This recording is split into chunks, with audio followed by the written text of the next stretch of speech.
August 1st, 2025 marks a turning point in U.S.-Canada relations. The two countries, once economic partners, are now locked in a bitter tariff war. Former U.S. President Donald Trump, back in office, has imposed a sweeping 35% tariff on all Canadian goods, shattering decades of free trade. Canadian Prime Minister Mark Carney, known for his steady leadership, faces the challenge head-on.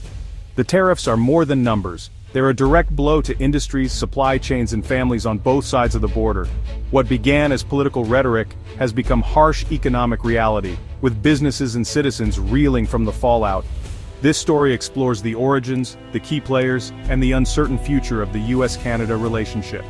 The current crisis is the direct result of President Trump's aggressive and highly publicized campaign to fundamentally reshape the rules of international trade. Determined to put America first, the administration has taken a confrontational approach, targeting even the United States' closest allies. The rhetoric has been fierce and the actions even more so, signaling a willingness to upend decades of economic cooperation in pursuit of new leverage. The first major salvo came in March 2025, when the White House imposed a 25% tariff on Canadian steel and aluminum.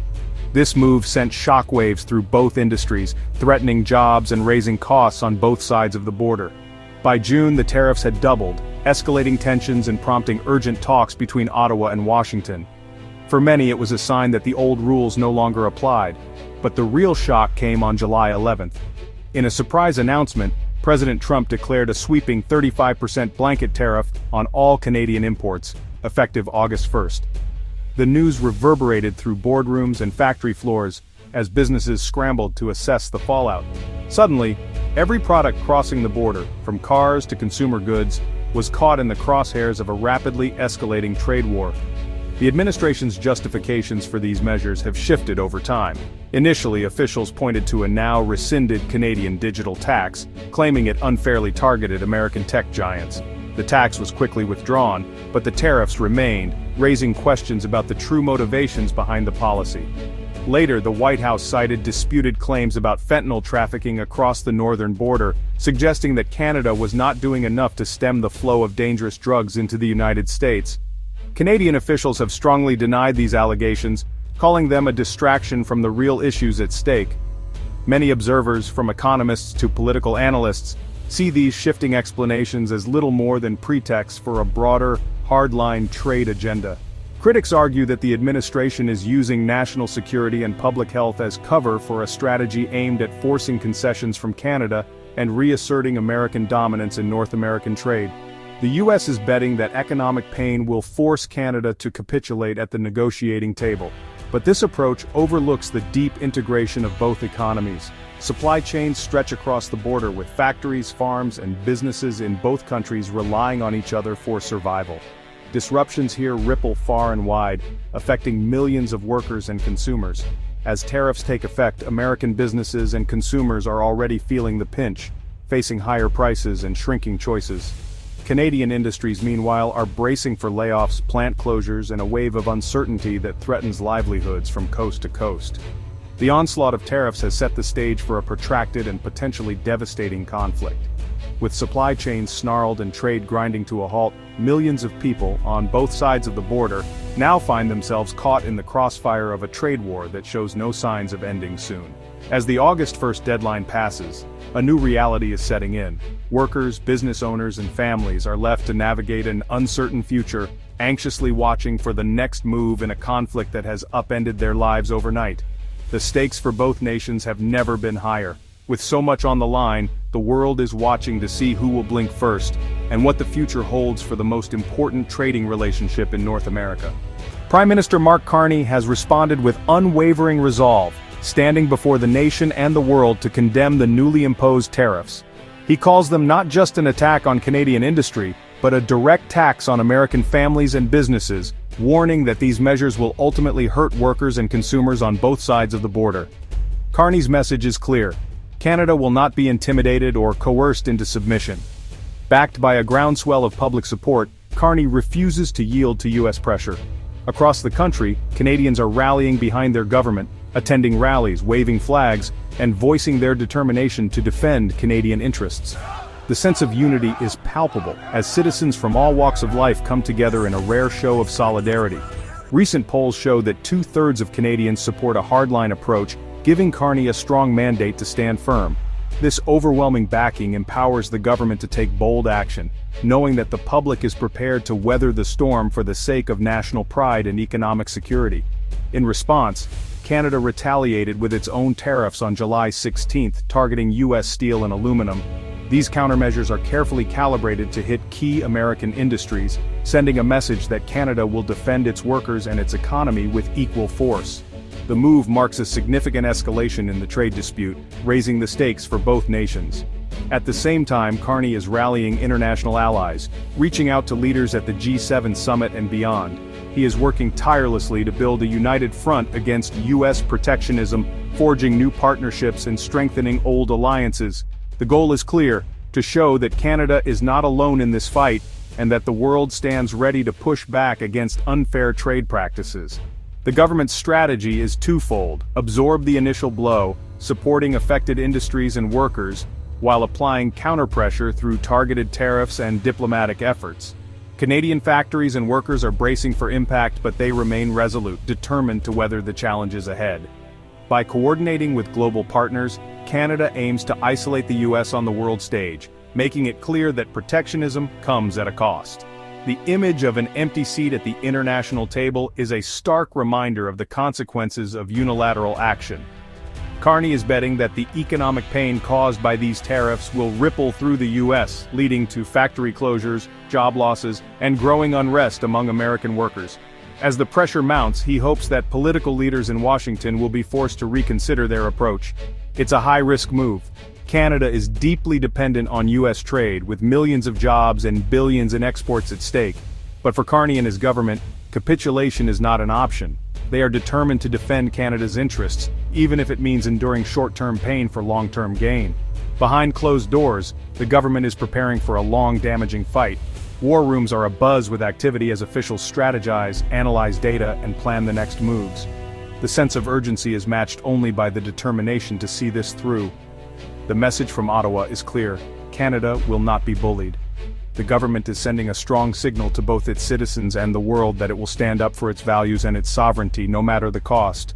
The stakes in this confrontation are nothing less than national sovereignty and economic independence. For Canada, this is about more than just trade. It's about the right to chart its own course and protect its future. The battle lines are drawn, and the world is watching as Canada stands firm in defense of its principles and its people. The tariff war's impact is now visible in economic data. U.S. manufacturing output has declined for 3 straight quarters, hurt by disrupted supply chains and higher costs. American consumers are paying more. Prices in affected categories have jumped over 4% since last July. Financial markets have reacted with volatility, fearing a broader slowdown. In Canada, the pain is sharper. GDP is down, manufacturing is slumping, and layoffs are rising, especially in Ontario and Quebec. The auto sector, with its cross-border supply chains, is in chaos. Billions in exports and hundreds of thousands of jobs are at risk. The tariffs are dismantling decades of economic integration.